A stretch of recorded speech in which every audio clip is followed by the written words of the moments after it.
বেঙ্গল কর্পোরেটে আপনাকে স্বাগত। অর্থনীতি, বাজার ও ব্যবসার খবরে আপনার সঙ্গে।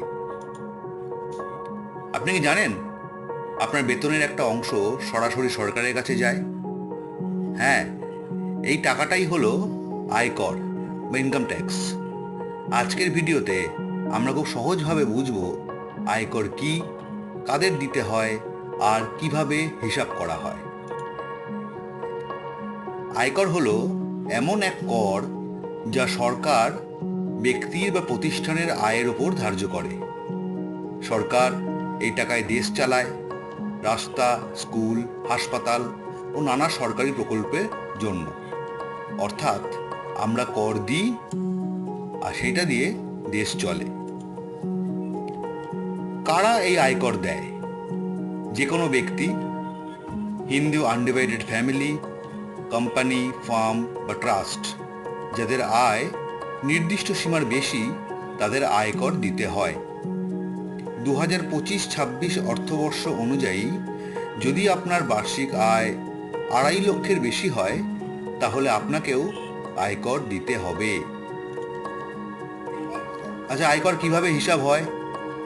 আয় অনুযায়ী এই ট্যাক্সের হার আলাদা আলাদা হয়। এখানে দু রকমের হার আছে, একটা ওল্ড রিজাইম, একটা নিউ রিজাইম।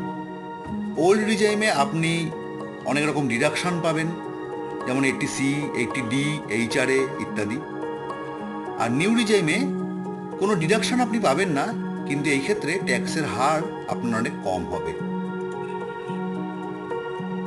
এই আপনাদের সামনে এখন আমি নিউ ট্যাক্স রিজাইম আর ওল্ড ট্যাক্স রিজাইমের যে স্ল্যাব, সেই স্ল্যাবের একটি টেবিল প্রস্তুত করে রেখেছি। যদি নিউ ট্যাক্স রিজাইমে আপনারা দেন এবং আপনাদের যদি ইনকাম, বার্ষিক ইনকাম 4 লক্ষ টাকা পর্যন্ত হয় 2025-26 এই অর্থবর্ষে, তাহলে 2026-27 এই অ্যাসেসমেন্ট ইয়ারে আপনাকে কোনো ট্যাক্স দিতে হচ্ছে না, কিন্তু 4 লাখের ওপর থেকে ধাপে ধাপে স্ল্যাব অনুযায়ী পার্সেন্টেজ হিসেবে আপনাকে ইনকাম ট্যাক্স দিতে হবে। ওল্ড ট্যাক্সও একইভাবে আপনারা যে টেবিলটি ফলো করেন, তাহলে বুঝতে পারবেন যে ওল্ড ট্যাক্সেরও নিজস্ব একটি স্ল্যাব আছে এবং সেই স্ল্যাব অনুযায়ী আপনাকে ট্যাক্স দিতে হবে। কিভাবে জমা দিতে হয় এই ট্যাক্স? বছরের শেষে আপনাকে ITR বা ইনকাম ট্যাক্স রিটার্ন ফাইল করতে হয়। এটা আপনি অনলাইনেও করতে পারেন, www.incometax.gov.in এই ওয়েবসাইটে গিয়ে। যদি আপনার আয়, স্যালারি, ইন্টারেস্ট বা ছোট ব্যবসা থেকে হয়, তাহলে আপনি খুব সহজে ITR 1 বা ITR ফর্মের মাধ্যমে রিটার্ন জমা দিতে পারেন। আচ্ছা, ইনকাম ট্যাক্স কি বাঁচানো যায়?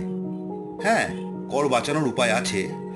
ওল্ড রিজাইমে আপনি 80Cর মাধ্যমে 1.5 লাখ টাকা পর্যন্ত বিনিয়োগে কর পেতে পারেন, যেমন LIC, PPF, ELSS, mutual fund বা EPF। এই সমস্ত ক্ষেত্রে যদি আপনি 1.5 লক্ষ টাকা বা তার বেশি বিনিয়োগ করেন, তাহলে সেই অর্থবর্ষের ইনকাম থেকে আপনি 1.5 লক্ষ টাকা পর্যন্ত ছাড় পেতে পারেন। আবার 80Dতে আপনি হেলথ ইন্স্যুরেন্সের জন্য ছাড় পেতে পারেন। আয়কর জটিল মনে হলেও আসলে এটা খুবই সহজ নিয়ম। আপনার আয় বুঝে সঠিক রিটার্নটি ফাইল করুন আর দেশের উন্নয়নে নিজের অংশীদারি নিন। আয়কর সম্বন্ধে আরও বিশদে জানতে কমেন্ট করুন। যদি ভিডিওটি ভালো লেগে থাকে তাহলে লাইক করুন।